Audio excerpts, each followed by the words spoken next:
హల్లెలూయా. దేవునికి మహిమ కలుగును గాక. ఆమేన్. బాగా తినొచ్చారా? శబ్దం రావట్లేదు. దేవుని యొక్క వాక్యాన్ని చూద్దాం. దేవుని యొక్క వాక్యాన్ని లోకా సువార్త 19వ అధ్యాయము 5వ వచనం. లోకా సువార్త 19వ అధ్యాయము 5వ వచనం. యేసు ఆ చోటికి వచ్చినప్పుడు కన్నులెత్తి చూచి, జక్కయ్య త్వరగా దిగుము, నేడు నేను నీ ఇంట నుండవలసి ఉన్నదని అతనితో చెప్పగా, అతడు త్వరగా దిగి సంతోషముతో ఆయనను చేర్చుకొనెను. చూడండి, ఇక్కడ జక్కయ్యకు ఒక ఆశ ఉన్నది. ఏంటి ఆశ అంటే? యేసుని చూడాలి, యేసుని చూడాలి అనేటువంటి ఒక ఆశ. నీ జీవితంలో కూడా ఒక ఆశ గనక నీ జీవితంలో ఉంటే నిన్ను దేవుడే చక్కగా నడిపిస్తూ ఉంటారు. అందుకని అంటాడు, ఆశ కలిగిన ప్రాణమును ఆయన తృప్తిపరచును. ఆశ ఉండాలి. ఈ ఆశ లేకపోతే ఎవరు కూడా మేలు పొందేటువంటి పరిస్థితి రాదు. యేసు ఆ చోటికి వచ్చినప్పుడు కన్నులెత్తి చూచాడు, ఈ జక్కయ్యకి ఆశ ఉన్నది. అందుకని జక్కయ్య దగ్గరికి యేసు ప్రభు వారే వెళ్ళి అంటున్నాడు, జక్కయ్య త్వరగా దిగుము, నేడు నేను నీ ఇంట నుండవలసి ఉన్నదని అతనితో చెప్పగా, అతడు త్వరగా దిగి సంతోషముతో ఆయనను చేర్చుకొనెను. ఎలాగ చేర్చుకుంటున్నాడు? సంతోషముతో చేర్చుకుంటున్నాడు. మనకి యేసు ప్రభు వారు ఆయన చూడాలని, ఆయన మన ఇంటికి రావాలని ప్రతి ఒక్కరికి కూడా ఆశ ఉంటుందా ఉండదా? ఉంటుంది. ప్రభు మాట్లాడాలని, ప్రభు మా ఇంటికి వస్తే బాగుండని రకరకాలుగా ఆశ కలిగి ఉంటూ ఉంటారు. కానీ ఇక్కడ ఈయన ఏం చేస్తున్నాడు? సంతోషముతో ఆయనను చేర్చుకొను. 8వ వచనం చూస్తే, జక్కయ్య నిలవబడి, ఇదిగో ప్రభువా, నా ఆస్తిలో సగము పేదలకిచ్చుచున్నాను. నేను ఎవని యొద్దనైనా అన్యాయముగా దేనినైనను తీసుకుని ఎడల అతనికి 4 గంతలు చెల్లిస్తాను. ఎంత మార్పు వచ్చింది ఇతనిలో! యేసు ప్రభు వారు నీ ఇంటికి రావాలని నువ్వు కోరడం మంచిదే, మంచిదే.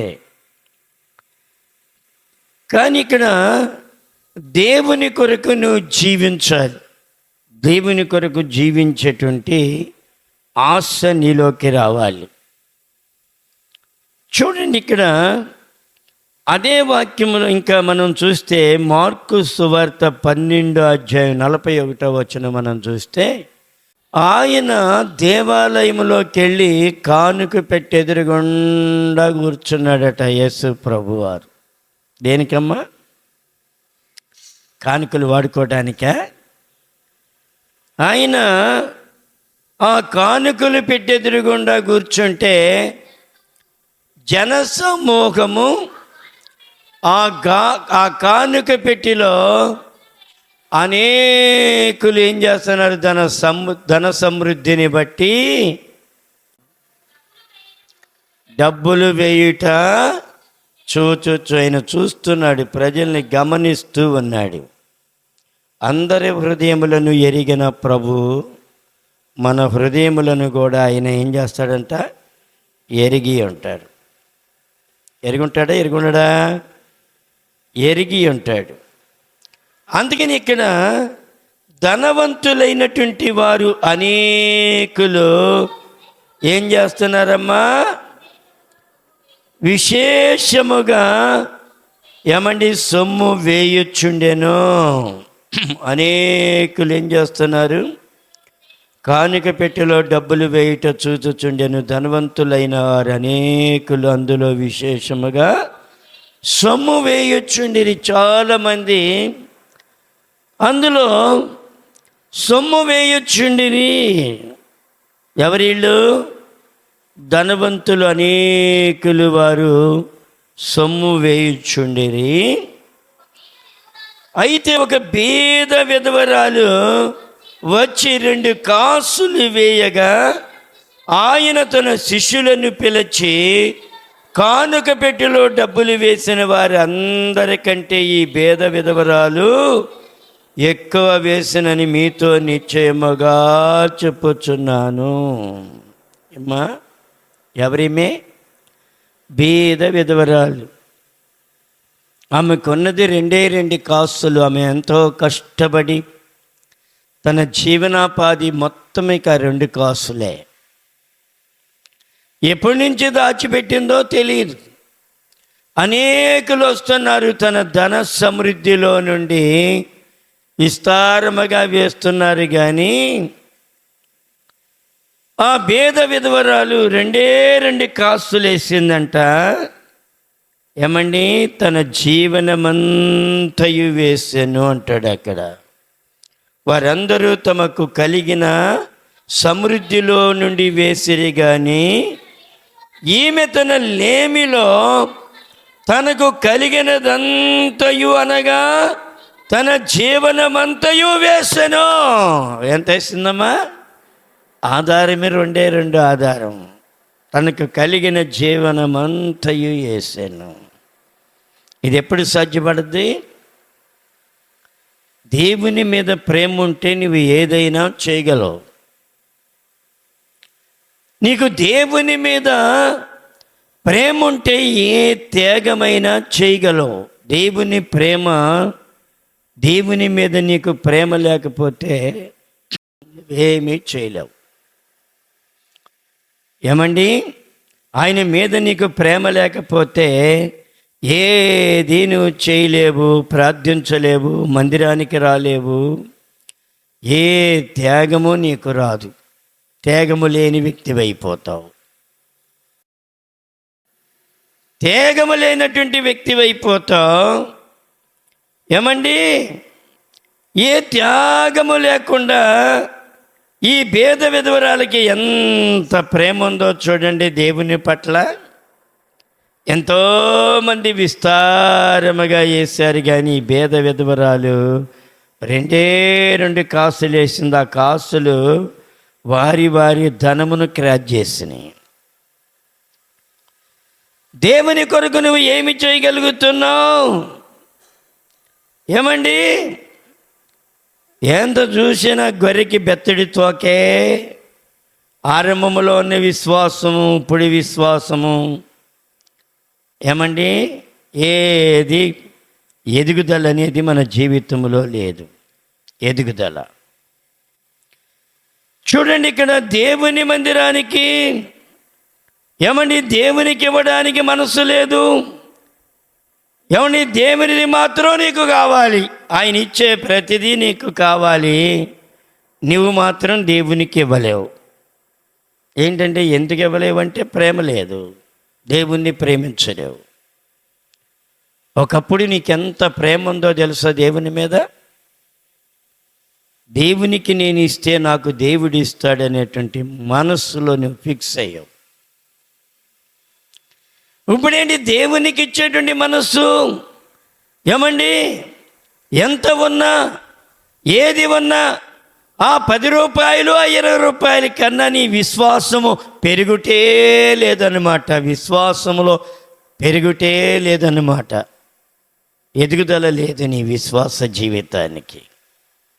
ఉందా విశ్వాస జీవితానికి? ఈమె తన జీవనమంతయు వేసెను.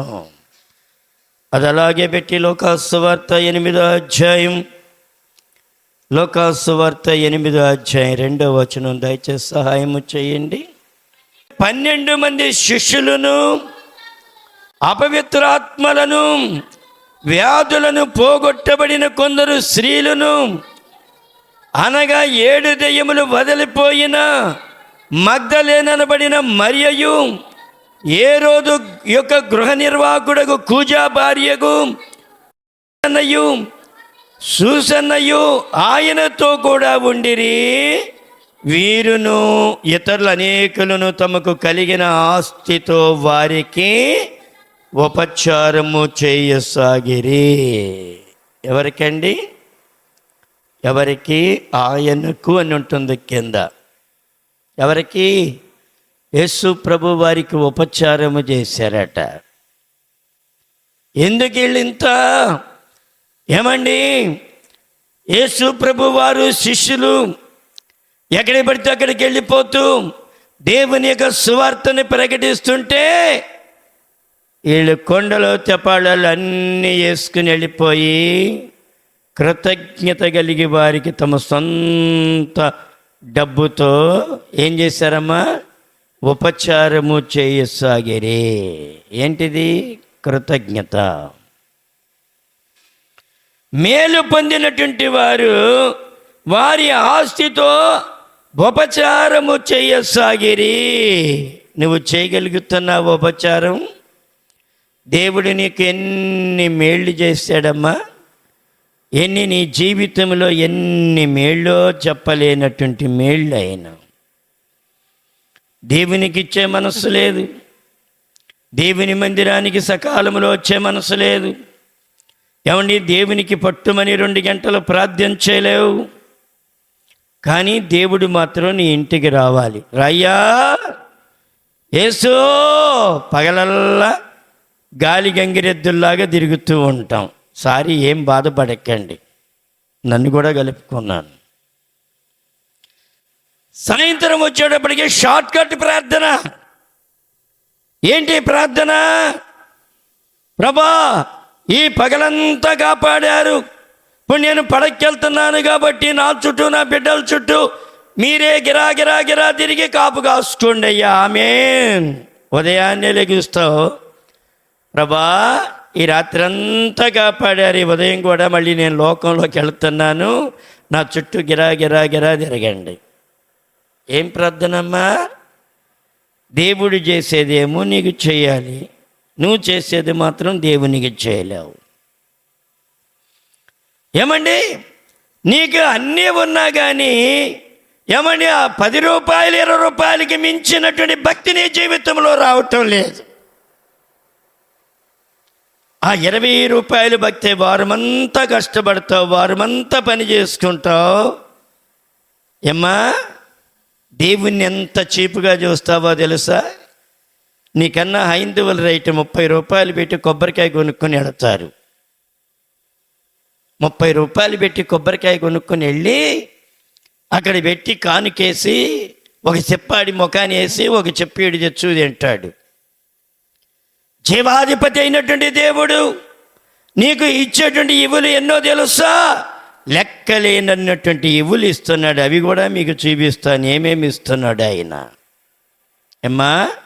దేవుడు మనకి ఉచితముగా ఎన్ని ఇవులను ఇస్తున్నాడో తెలుసా? ఒకటి గాలి, ముఖ్యమైనది గాలి. ఈ గాలి కనుక ఒక్కసారి ఎలాగూ బిగుసుకుపోతే ఇక్కడ కూర్చున్న వాళ్ళు ఒక్కళ్ళన్నా బయటికి వెళ్తారా? పటామని ఇక్కడే తలవాల్చి చచ్చిపోతాం. ఆయన ఇచ్చేటువంటి ఆశీర్వాదాలు ఎన్నో జీవిస్తాను, నువ్విచ్చే ఎన్నో జీవిస్తాను. నువ్విచ్చేది 10 రూపాయలు, ఆయన ఇచ్చేది ఏంటో తెలుసా? గాలి ఒకటి, నీరు ఒకటి, ఆహారం ఒకటి.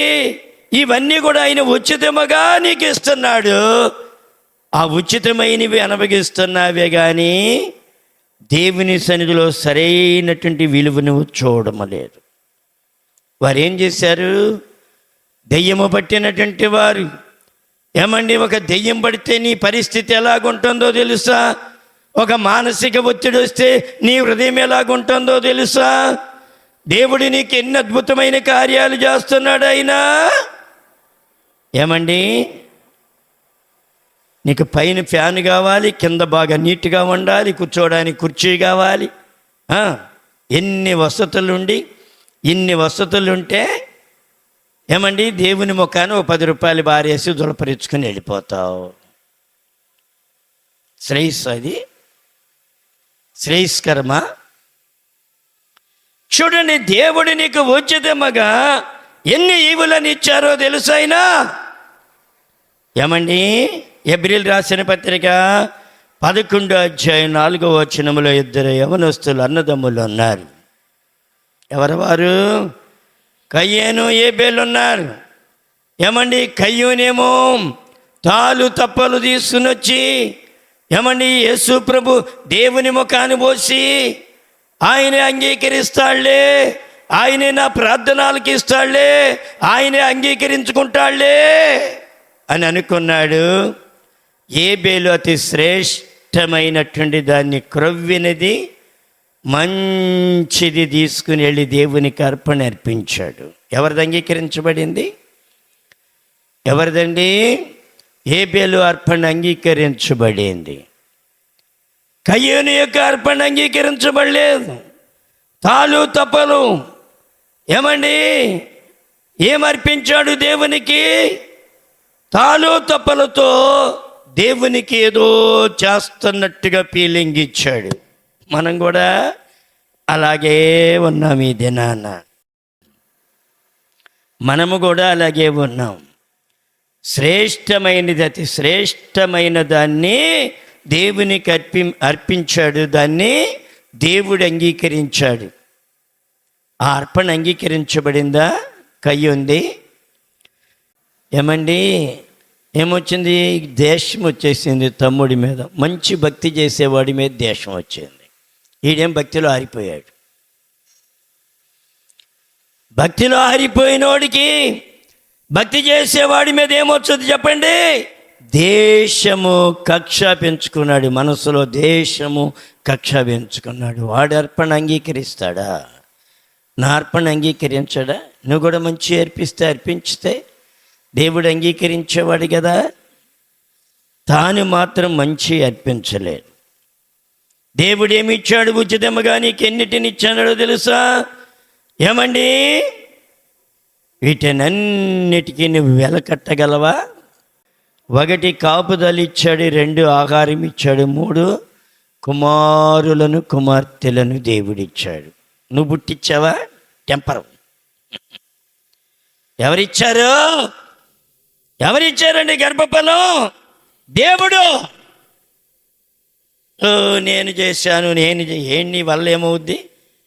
అమ్మా, ఒక మొక్క బీగితే ఇంటికి వెళ్ళవ మళ్ళీ కింద ఎర్రవీగుతూ ఉంటారు. చూడండి, బిడ్డలు లేనటువంటి తల్లులు ఎంత బాధపడుతూ ఉంటారు, ఎంత వేదన పడుతూ ఉంటారు. దేవుడు నీకేమి ఇచ్చాడమ్మా? 1 కాపుదలని ఇచ్చారు. నీ చుట్టూ కంచి వేసి నిన్ను భద్రపరిచి కాపాడారు. 1 కాపుదల లేకపోతే నువ్వెప్పుడో నేనెప్పుడో అయిపోయేవాళ్ళం. 1 కాపుదల. 2వది ఏంటో తెలుసా?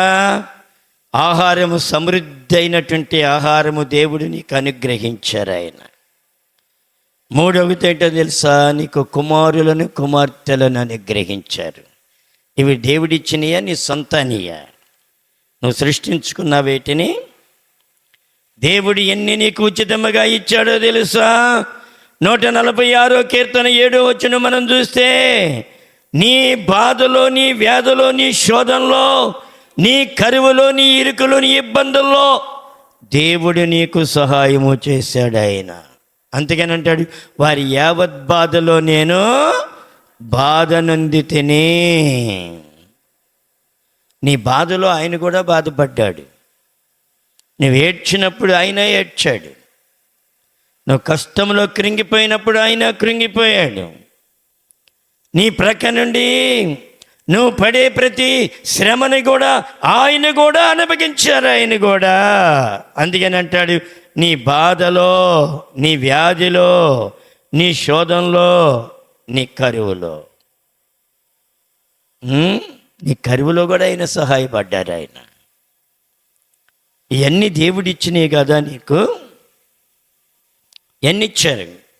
నువ్వు 10 రూపాయలు ఆయన ముఖాన్ని వేసి దొలపరించుకొని వెళ్ళిపోదామని చూస్తున్నావు. ఎంత దౌర్భాగ్య స్థితితో తెలుసా నీకు? దౌర్భాగ్య స్థితి అది. నీ బాధలో, నీ శ్రమలో నువ్వు కృంగిపోయినప్పుడు నిన్ను ఆదరించాడు. నీ వ్యాధిలో అయినా నీకు సహాయపడ్డాడు. నా వ్యాధిలో అయినా సహాయపడ్డాడు. నీ శోధనలో అయినా సహాయపడ్డాడు.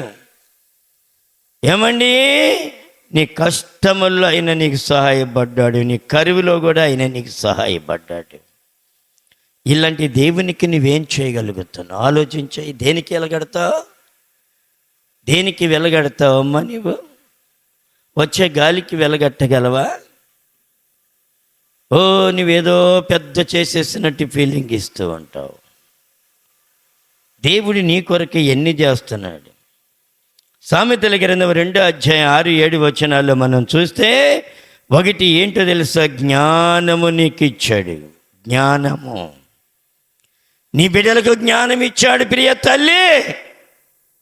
జ్ఞానము లేకపోతే వారు పిచ్చోళ్ళు అయిపోతారు.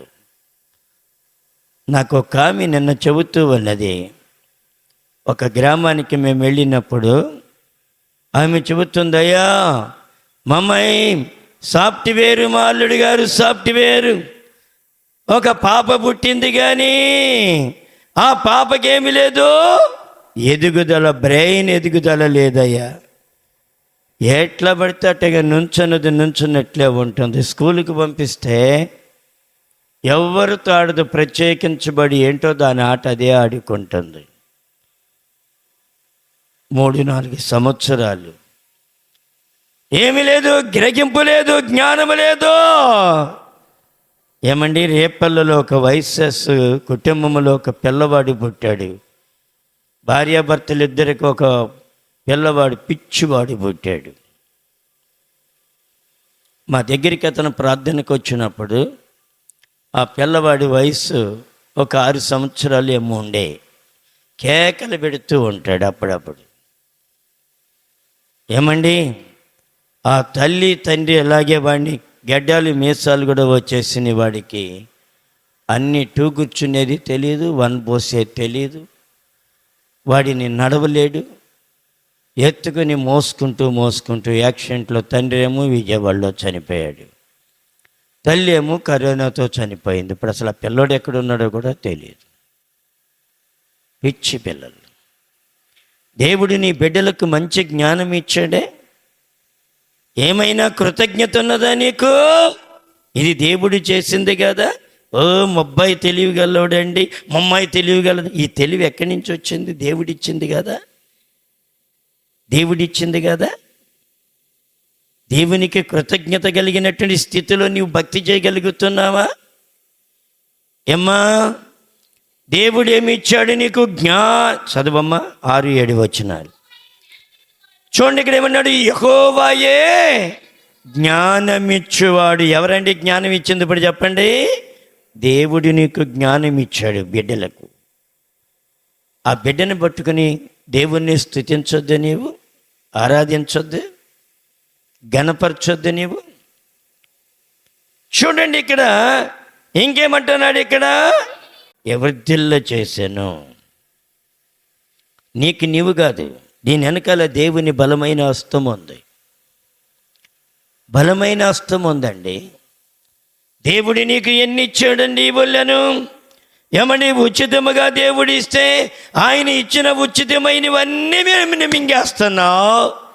కానీ దేవునికి వచ్చేటప్పటికి నీ మొండి చెయ్య, మొండి వైఖరి. ఎంత దౌర్భాగ్య స్థితి అమ్మా, ఎంత దౌర్భాగ్య స్థితి. ఏమండి, మనం ఎలాంటి భక్తి చేయగలుగుతున్నాం దేవునికి? అందుకని అంటాడు మత్తయి సువార్త 7:10-11 మనం చూస్తే, దేవుడు ఇంకా మనకేమి ఇస్తున్నాడో తెలుసా? మంచి ఈవులను అనుగ్రహించును. ఏమిస్తున్నాడు? మంచి ఈవులను. దేవుడు నీకు నాకు మంచి ఈవులను ఇస్తున్నాడు. ఒక రకమైనటువంటి గాలి వస్తుంది, ఒక రకమైనటువంటి గాలి. దానికి దేనికో తెలుసా? మనందరం వ్యాధి బారిన పడిపోవడానికి, జబ్బులు పడిపోవడానికి ఏమండి పైరు గాలి, చక్కటి గాలి మరొక దిక్కు నుండి వస్తుంది. దేనికో తెలుసా? మంచి ఆరోగ్యాన్ని ఇవ్వడానికి. మంచి ఆరోగ్యం. దేవుడు ఎన్ని రీతులుగా నీకు వసతిని కలగజేసే సూర్య చంద్ర నక్షత్రములను, సూర్యుని యొక్క తేజస్సు లేకపోతే అంటువ్యాధులతో సచ్చి ఊరుకుంటాం మనం. ఎండ వేడిమి వలన ఏమండి అంటువ్యాధులు రాకుండా సూక్ష్మజీవులన్నీ హాని చేసేవన్నీ కూడా ఎండ వేడిమికి చనిపోతున్నాయి. చూడండి, దేవుడు ఎంత కృప చూపాడు నీ కొరకు, నా కొరకు. కృతజ్ఞత మనసు. కొంతమంది బయలుదేరారు, అబ్బో మాకైతే ఏమి ఉండదు. ఉచితంగా కొలువు చేయరాదు? జీతం చేస్తావు, జాబ్ చేస్తావు, జీతం తీసుకోబాకు. ఎందుకు తీసుకుంటావు జీతం? ఉచితంగా చేసేయి. అందుకని బైబిల్ ఏం చెప్పింది? కళ్ళము తొక్కు ఎద్దుకి ఎద్దు మూతకి చిక్కం పెట్టొద్దు అంది. అంటే ఎద్దుని గురించి చెప్పాడు అక్కడ, నీ బుద్ధిహీనతను గురించి చెప్పాడు అక్కడ. అసలు దేవునికి నువ్వేం చేస్తున్నావు? మనుషులు తీసి అవతల బారే. దేవునికి నువ్వు ఏమి చేయగలుగుతున్నావు? నేను దేవుణ్ణి సంతోషపెట్టగలుగుతున్నానా? నీ సంతోషం, నీ బిడ్డల సంతోషం, నీ భార్య సంతోషమే కానీ దేవుని సంతోషం లేదిక. దేవునికి సమయాన్ని ఇవ్వలేవు, దేవుణ్ణి ఆరాధించడానికి సకాలంలో రాలేవు,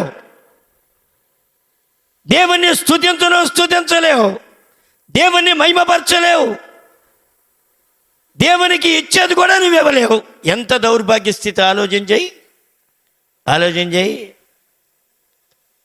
అందుకని అంటాడు, విలువైనటువంటి వాక్యం ఒకటి ఉంది అమ్మా, 2 కొరింథీ 8:1 ఒక సంఘాన్ని గురించి అపోస్తుడైన పౌలు చెబుతూ ఉన్నాడు. చూడండి, సహోదరులారా, మాసిదోనియా సంఘమునకు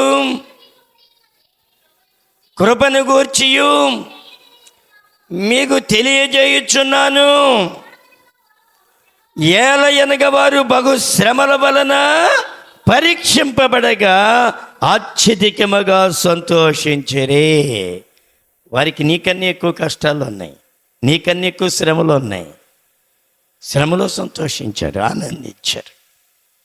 నీకు లేక ఏడవలా, ఏడ్చారా? ఇంకేమంటాడు? మరియు వారు నిరుపేదలైనను బహు దాతృత్వము కలిగి, ఏమండి, వారి దాతృత్వము బహు విస్తరించెను. ఏమైంది? వారు ఎవరని చెప్పండి ఇప్పుడు? నిరుపేదలు. నిజంగా నిరుపేదలండి.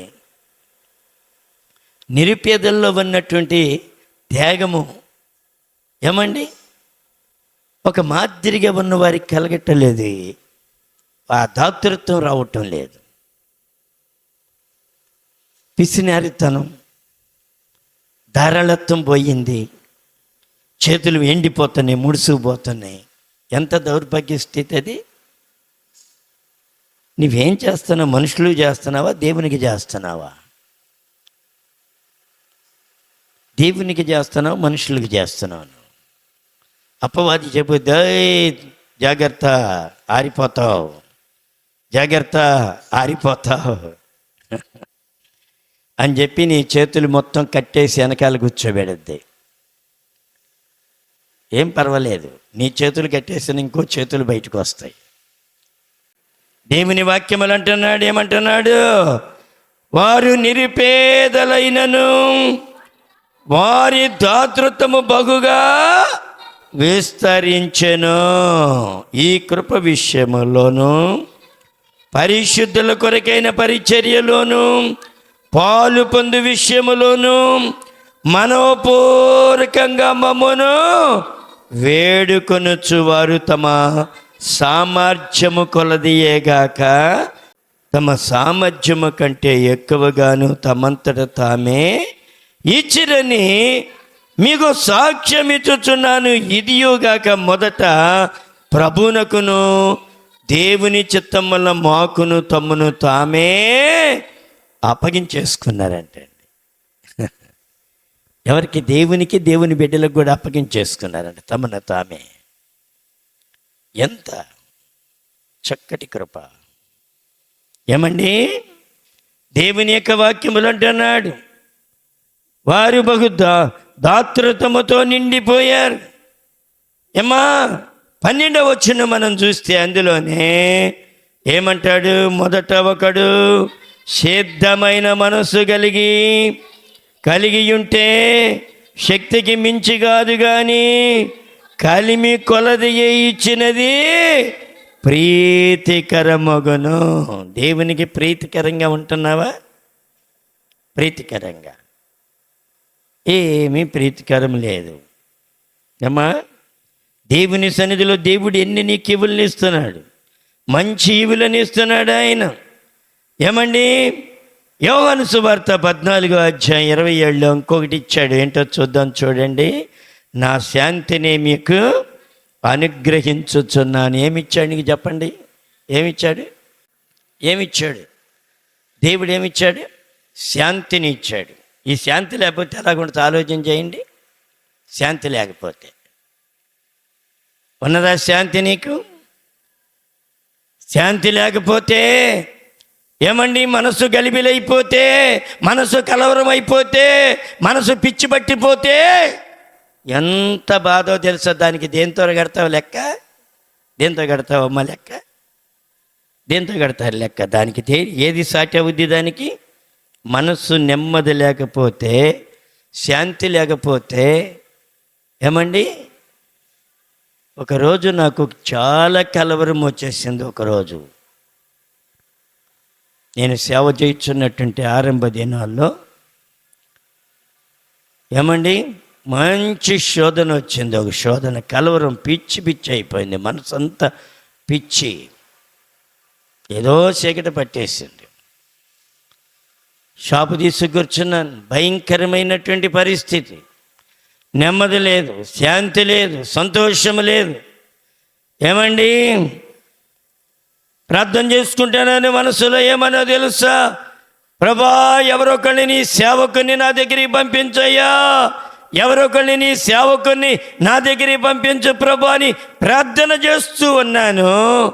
ఒక ఆయన ఊగుళ్ళు అడుక్కుంటూ ఒక సేవకుడు వచ్చాడు. మన దగ్గరికి అప్పుడప్పుడు వస్తాడు, ఇస్మాయిల్ గారి అని. ఆయన వచ్చాడు, అప్పుడే వచ్చాడు. ఏం బ్రదర్ బాగున్నావా అన్నాడు. బాగానే ఉన్నాను, కానీ ముందు బ్యాగ్ అక్కడ పెట్టి నీ చెయ్యి నా నెత్తి మీద పెట్టి ప్రార్థన చేయి. ఏంటన్నాడు. ఏదోటి తర్వాత చెబుతాను, చెయ్యవయ్యా, ముందు నీ చెయ్యి తీసుకొచ్చి నా తల మీద పెట్టి ప్రార్థన చెయ్యి అన్నాను. దేనికి బ్రదర్ అన్నాడు. దేనికి తర్వాత చెబుతాను, చెయ్యి. ప్రభా, ఈ బిడ్డ ఎందుకు చేయమన్నాడో నాకు తెలియదు. ప్రభా, నేను ప్రార్థన చేస్తున్నానయ్యా, మీరే ఈ బిడ్డకి సహాయం చేయండి అని 2 ముక్కలు ప్రార్థన చేశాడు. ఒక్క నిమిషంలో విడుదలైపోయింది. సపట్లు కూడా దేవుని మైపరుస్తారా? ఏమైపోయింది? కలవరం ఒక దెబ్బకి ఎగిరిపోయింది కలవరం. అప్పటి నుంచి ఆయన అంటే నాకు చాలా అభిమానం, కృతజ్ఞత కలిగి ఈ రోజు వరకే. ఆయన సహవాసంలో ఉన్నాడు, మనం బయట ఉన్నాం. ఉన్నప్పటికీ కూడా ఆయన మనల్ని వదిలిపెట్టాడు.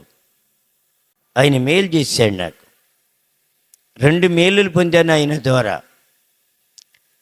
ఒకటి ఏమండి, ఆ దినమున చేయబెట్టి ప్రార్థన చేసినప్పుడు అప్పటికప్పుడే నేను మేలు పొందాను. కాబట్టి నా జీవితంలో ఎన్నడూ కృతజ్ఞత లేని స్థితిలో నేను ఉండను.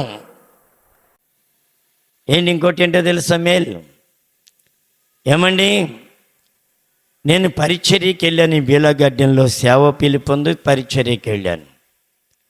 ఆయన సేవకులు మీటింగ్ అయిపోయింది. ఆయన వస్తూ అక్కడ కొబ్బరికాయ నేను తాగుతుంటే అక్కడికి వచ్చి అన్నాడు, బ్రదర్ అక్కడ లిస్ట్లో పేరు రాస్తున్నారు, త్వరగా వెళ్ళి అన్నాడు. పరిగెత్తుకుంటే వెళ్ళాను. వెళ్ళిన తర్వాత అక్కడ నన్ను ఇంటర్వ్యూ చేసి ఆ లిస్టులో పేరు రాశారు, సేవకుల లిస్టులో. ఆ 2 మేళ్ళకి నేను కృతజ్ఞత కలిగి ఉంటాను ఎప్పుడు, ఎల్లప్పుడు కూడా. నీ జీవితంలో కృతజ్ఞత లేదు నీకు. కృతజ్ఞత లేనటువంటి మనస్సు నీకుందా? విలువైనది, అన్నిటికన్నా విలువైనది ఏంటో తెలుసా? ఏమండి? మనశ్శాంతి. మనశ్శాంతి ఎంతమందికి లేక ఎన్ని బాధలు పడుతూ ఏమండి వేదన పడుతూ ఉంటారో తెలుసా? దేనికి సాటి చేయగలవు నువ్వు? 5:31 అపోస్తల కార్యాలు ఏమంటాడో తెలుసా? ఇంకోటి దేవుడు ఏమి ఇస్తున్నాడో తెలుసా మనకి? మారు మనస్సును పాప క్షమాపణయు కూడా ఇస్తూ ఉన్నారు ఆయన. మారు మనసు, పాప క్షమాపణ. మారు మనసు ఇచ్చారు, పాప క్షమాపణ ఇచ్చారు. ఏం చెల్లిస్తున్నావు దానికి? నువ్వు ఏమి ఇస్తున్నావు? నేను మొన్న ఒక గ్రామం వెళ్ళాను, ఒక స్థలానికి వెళ్ళాను. నేను వెళితే అక్కడ ఎంత భయంకరముగా ఏమండి మనవడేమో చనిపోయాడు. అక్కడ ఉన్నటువంటి చీకటి ఏమండి అల్లాడిపోతున్నారు. ఆ కుటుంబం అంతా అల్లాడిపోతున్నారు. ముగ్గురమే వెళ్ళాము అక్కడికి కారు వేసుకుని. వెళ్ళి అక్కడ ప్రార్థన చేస్తుంటే ఆ దెయ్యములు కనబడుతూ ఉన్నాయి. వారి మనమడితో ఒకటి, వేరే వాళ్ళు ఇంకా 2-3 నెంబడి పెట్టుకొచ్చాడు. దురాత్మలు ఆ ఇంట్లోనే డ్యాన్స్ చేస్తున్నాయి, కనబడుతున్నాయి ప్రార్థన చేస్తుంటే. ఓ నాట్యం ఆడుతున్నాయి. ఆ వెంటనే నేను పట్టు వదలలేదు, ప్రార్థన చేస్తూనే ఉన్నాను. ఏమండి? వీళ్ళేం పాటలు పాడుతూనే ఉన్నారు, ప్రార్థన చేస్తూనే ఉన్నాను. అవి చెబుతున్నాయి, ఏమని చెబుతున్నాయో తెలుసా? మేమందరం కలిపి మరలా ఈ ఇంటిలో ఇంకొక వ్యక్తిని నేను తీసుకుని పోతాను, ఇంకొక శాల్తీని లేపేస్తాం మేము ఈ ఇంటిలో. పోరా పనికి మాలోడా అని చెప్పి బాగా గద్దించి దాదాపు అరగంట సేపు కన్నులు మూతబడిపోయినాయి. నాకు ముఖమంతా వికారం అయిపోయింది.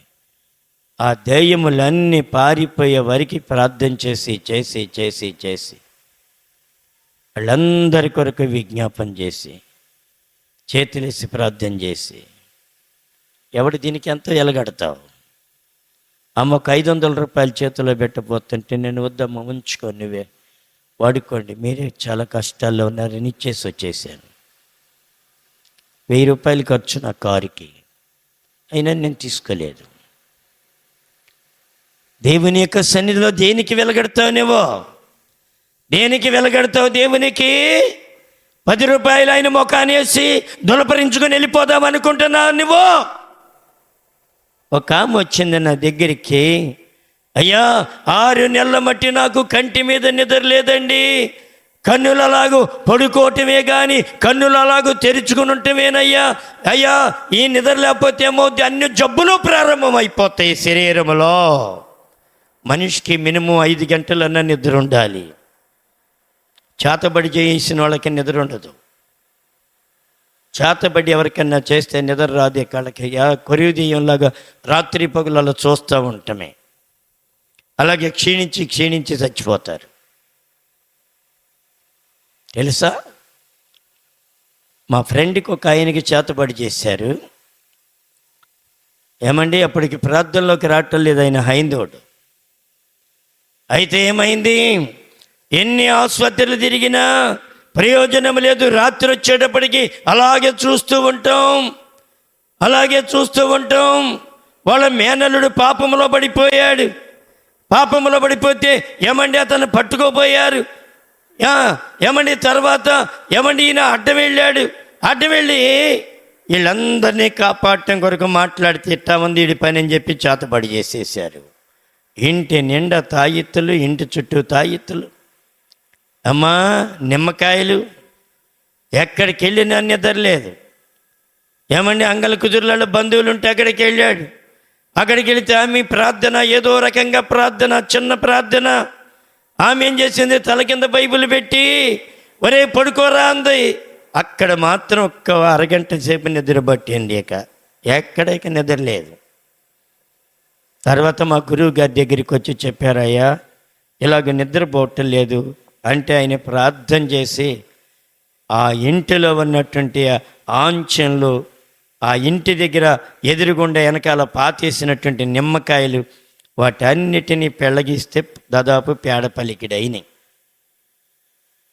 తర్వాత ఆయన మంచి భక్తి చేసి వారి కుటుంబాలన్నీ ప్రభులోకి వచ్చేసినాయి. చప్పట్లు కూడా దేవుని మైంటారు. ఈ జీవితంలో నెమ్మది లేని కుటుంబానికి నెమ్మది ఇచ్చాడు. ఏది కృతజ్ఞత ఉన్నదా నీకు? ఎంత నమ్మకంగా ఉండాలి నీవు దేవునికి? దేవుని మందిరానికి ఎంత నమ్మకంగా ఉండాలి? దేవుని సన్నిధిలో ఎంత నమ్మకంగా ఉండాలమ్మా? నీకు నెమ్మదిని అనుగ్రహించారు, పాపక్షమాపణ ఇచ్చారు. ఏమ్మా, ఇవన్నీ దేవుడు నీకు ఇచ్చాడు. చీకటి శక్తుల మీద విజయం ఇచ్చాడు. కామొచ్చి అంటుంది, అయ్యా నాకు నిద్ర లేదు 6 నెలల మట్టి, 6 నెలల మట్టి నాకు నిద్ర లేదు అయ్యా, నాకు పిచ్చి అయిపోతుంది, ప్రార్థన చేయండి అయ్యా అని వచ్చింది. నెత్తి మీద చేయి పెట్టేలాగా ప్రార్థన చేసిన తర్వాత మరుసటి ఆదివారం వచ్చేమందో తెలుసా? అయ్యా మీరు ప్రార్థన చేశారు, ఆ దినము నుండి నేటి వరకు నేను హాయిగా నిద్రపోతున్నానయ్యా. దీనికి వెలగడతావా నువ్వు? దీనికి దేవుడు నీకు ఎన్ని మేలులు చేసుకొస్తున్నాడు వరసనైనా. దేవుడు ఎన్ని మేళ్ళమ్మా? 14 అపోస్తులు 17 అంటాడు, వర్షమును, ఫలవంతమైన ఋతువులను, ఆహారమును, ఉల్లాసమును మేలు చేస్తున్నారంటే ఇవన్నీ ఇచ్చి మనకి మేలు చేస్తున్నారట దేవుడు. ఏమ్మా, వర్షం లేకపోతే పంటలు ఉన్నాయా? మట్టి తిని మంచిళ్ళు తాగాలి, కరువు వచ్చేస్తాయి. రెండోది ఫలవంతమైన ఋతువులను. తర్వాత ఇంకేమంటున్నాడు? భూమిలో నుంచి ఆహారమును. ఇంకేమంటున్నాడు? ఉల్లాసము. నీ మనస్సుకు ఉల్లాసము లేకపోతే నీ కుటుంబం బద్దలైపోద్ది. అంటే భర్తకి ఉల్లాసం లేకపోతే భార్యతో కాపురం చేయలేడు, భార్యకి ఉల్లాసం లేకపోతే భర్తతో కాపురం చేయలేదు. నీ కుటుంబం పాడైపోద్ది. తెలుసా నీకు? దేవుడు నీకేమిచ్చాడు? హృదయంలో ఉల్లాసాన్ని కలగజేసింది దేవుడే కదా. మరి దేవుణ్ణి మహిమపరుస్తున్నావా? దేవుణ్ణి స్తుతిస్తున్నావా? దేవుని దగ్గర ఎన్ని మేళ్ళు పొందుతున్నావు, ఎన్ని ఆశీర్వాదాలు పొందుతున్నావు? ఉల్లాసముతో నీకేం చేస్తున్నాడు ఆయన? మేలులు, ఒక్క మేలు కాదు కదా, ఎన్ని మేలులు చేసుకొస్తున్నాడమ్మా నీకు. అమ్మా, ఇన్ని మేలులు చేస్తుంటే దేవునికి కృతజ్ఞతాస్తుతులు ఏమైనా చెల్లించగలుగుతున్నావా? అమ్మా, నీ భక్తి మారదు, నీ బ్రతుకు మారదు.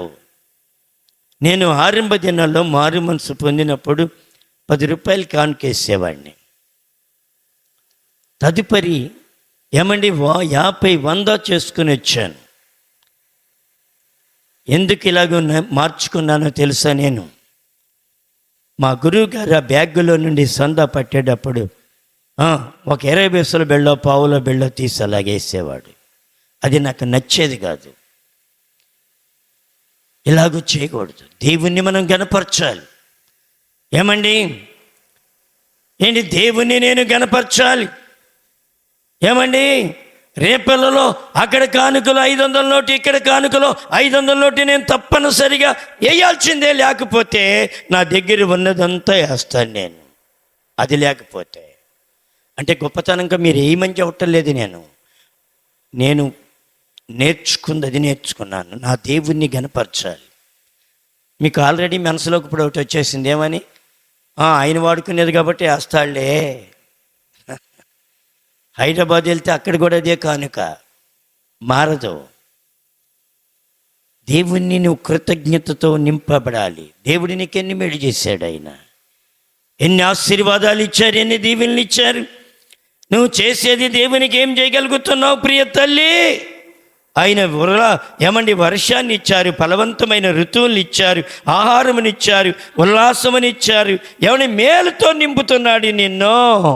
యోహాను సువార్త 3:16 చూస్తే ఏమిచ్చాడు? లోకమును ఆయన ఎంతో ప్రేమించాడు, నిన్ను ప్రేమించాడు ఆయన. నువ్వు ప్రేమించకపోయినా ఆయన ప్రేమించాడు. నువ్వు జాలి చూపపోయినా ఆయన జాలి చూపారు నీ మీద. దేవుని ప్రేమ నీ మీదకి వచ్చింది. కానీ ప్రేమకు కృతజ్ఞత ఉందా నీకు?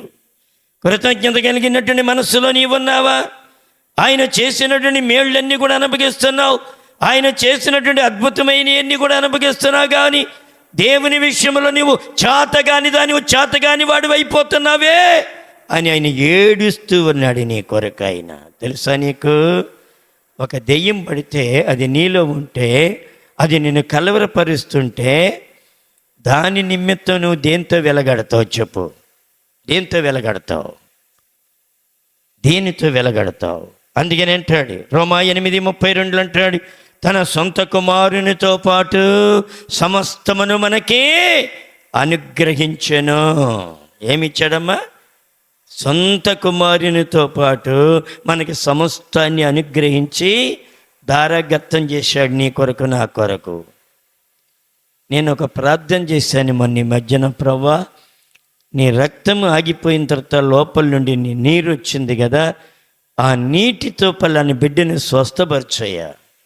నీరు గారిందే, ఏమండి ఆ నీరుతో అయినా ఆ బిడ్డను మీరు స్వస్థపరచండి ప్రభువా.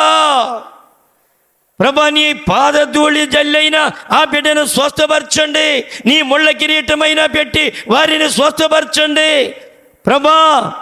మీ యొక్క రక్తం అమూల్యమైనది ప్రభా, దానితో అయినా బిడ్డని రక్షించండి.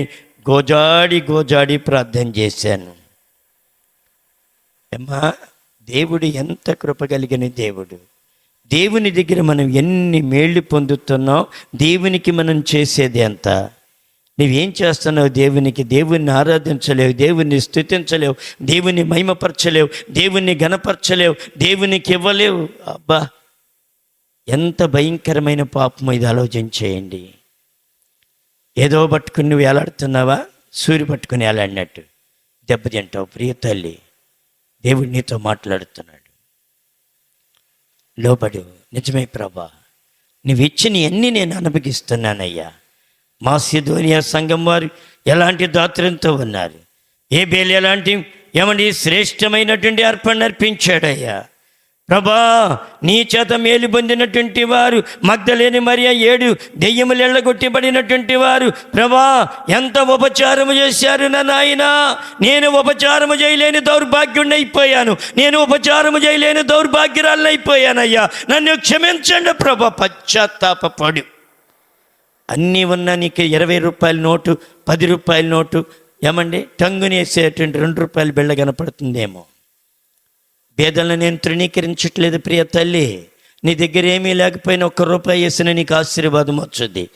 అన్నీ ఉండి నువ్వు 20 రూపాయలు 10 రూపాయలు వేసావంటే అది నీ జీవితానికే నష్టము కలుగుద్దని నీకు నేను మనవి చేస్తున్నాను. ఏమీ లేనటువంటి వారు కేవలం నీ దగ్గర కానుకేయటానికి ఏమీ లేకపోయినా పర్వాలేదు, దేవుణ్ణి స్తుతించు. ప్రభా నా దగ్గర లేదు, నేను వేయలేకపోయానయ్యా, నన్ను క్షమించండి అని అడగండి. లేదంటావా, నీకు జరుగుబాటు లేకపోతే నన్ను అడుగు, నేను 1000 రూపాయలు ఇస్తాను నీకు. ఏం భయపడకు. పేదలైన మీరు ధన్యులని ప్రభువు చెప్పాడు. మీరు తృణీకరించబడిన వారు కాదు. అన్నీ ఉండి నువ్వు 10 రూపాయలు నోటేస్తే నువ్వు తృణీకరింపబడిన దాని అయిపోతావు. అన్నీ ఉండి నువ్వు 10 రూపాయలు కానికేస్తే దేవుని యొక్క సన్నిధిలో అది ఇలువగా ఎంచబడదు. నా స్వార్థం కొరకు నేను చెప్పటం లేదు, ఒకటే చెప్పాను, ఎప్పటి నుంచో చెప్పేది ఒకటే. నేను దేవుని యొక్క మందిరమునకు మాత్రమే వాడబడాలి. అవి దేవునికి మహిమ తేవాలి, దేవునికి ఘనత తేవాలి, దేవుని యొక్క సన్నిధిలో దీవించబడాలి, ఆస్వాదించబడాలి. మీరు నా కొరకు ఏమి త్యాగం చేయ అవసరం లేదు, నా కొరకు మీరు బట్టలు కొనవసరం లేదు, నా కొరకు మీరు ఏమి ఆహారం పెట్టని అవసరం లేదు. నా దేవుడు నన్ను పోషించగలిగిన శక్తి కలిగిన దేవుడు నాకున్నాడు. నన్ను పిలిచిన దేవుడు, ఆయన స్వరం ద్వారా పిలిచాడు, అభిషేకించారు. నన్ను మీరు పోషించవసరం లేదు, దేవుడు నన్ను పోషిస్తాడు. ఆయన ఆకాశ పక్షులను చూడండి, అవి ఎత్తవు, కొట్లలో కూర్చుకొనవు, వాటిని పోషించేటువంటి దేవుడు నాకున్నాడు. ప్రియ తల్లి, నా స్వార్థం కొరకు నేను చెప్పడం లేదు. ఇది దేవుని యొక్క మందిరము, దేవుని యొక్క మందిరములు నేను ఒకటే ఏడుస్తున్నాను, ప్రభా రేపల్లో మందిరం కూడా కట్టి చాలించాలి నా పరుగు. ఇంకా నేను చేయవలసినవి ఉన్నాయి, అవి కూడా చేసేయాలి. ప్రభా దాని కొరకే నన్ను బ్రతికించారయ్యా అని ప్రభు దగ్గర చాలా వేదన పడుతూ ఉన్నాను. అంతేగాని మీ ఇవుల్ని నేను ఏదో తినేసి నేను బొజ్జు పెంచుకోవడానికి కాదు. ఏమ్మా, నీకు చెడ్డ మనసుంటే కానుక 10 రూపాయలు ఆ వేసేది కూడా వేయొద్దు, తీసుకెళ్ళిపో. నీ బిడ్డకి ఐస్ కొని పెట్టాలంటే 10 రూపాయలది కొని పెట్టావు, 20 రూపాయలు ఐస్ కొని పెడతావు. నా మనవరాళ్ళు వచ్చి అంటారు, తాత నాకు ఐస్ కావాలంటే 10 రూపాయలది కొని పెడతావు, నాకు ఇష్టం ఉండదు. పనివారు ఇక్కడ పనిచేసే వాళ్ళకి కూడా 10 రూపాయలది కొని పెడతావు, నాకు ఇష్టం ఉండదు, 20 రూపాయల ఐస్. ఏమ్మా, నీ మనవరాళ్ళకేమో 1000 వందలకు వందలు ఖర్చు పెడతావు, నీ బిడ్డలకు వందలు ఖర్చు పెడతావు. దేవుని మందిరానికి వచ్చేటప్పటికి ముష్టోళ్ళకి కనపడుతున్నాడు దేవుడు. నీకు తీసుకెళ్ళిపో. ఎవరికి కావాలి నీ 10 రూపాయలు 20 రూపాయలు? పా, నువ్వు కానికెయ్యొద్దు. నువ్వు సణుగుతూ గొణుగుతూ నీ వేసే 10 రూపాయలు ఎవరికి కావాలి? తీసుకెళ్ళిపో, అవసరం లేదు. దేవుని యొక్క సన్నిధిలో మంచి భక్తి చేయి, దేవుని యొక్క శక్తిని చూడు, దేవుని గౌరవించు, దేవుని మహిమపరచు, దేవుణ్ణి స్తుతించు, దేవుణ్ణి ఆరాధించు. దేవుడిచ్చే ఇన్ని వాడుకుంటున్నావు, దేవునికి నువ్వేం చేస్తున్నావు? ఏమి నువ్వు చేయలేని దౌర్భాగ్యుడి అయిపోయావు, దౌర్భాగ్యురాలి అయిపోయావు. సేవలో పరిగెత్తలేవు, దేవుని సన్నిధిలో వాడబడలేవు, దేవుని మహిమపరచలేవు, దేవుణ్ణి స్తుతించలేవు, 4 ఆత్మలు దేవుని దగ్గరికి తేలేవు, ఉన్న ఆత్మలు కూడా పోగొడతమే నీకు చేతావు. లేనిపోయిన మాటలు అన్నీ చెప్పి పోగొడతమే చేతావు, వాటిని కడతావు, నీకు చేత కాదు. ఇవన్నీ దేవుడి పొద్దున్న లెక్క అడుగునుగాక. ప్రార్థన చేద్దాం, తల వంచండి.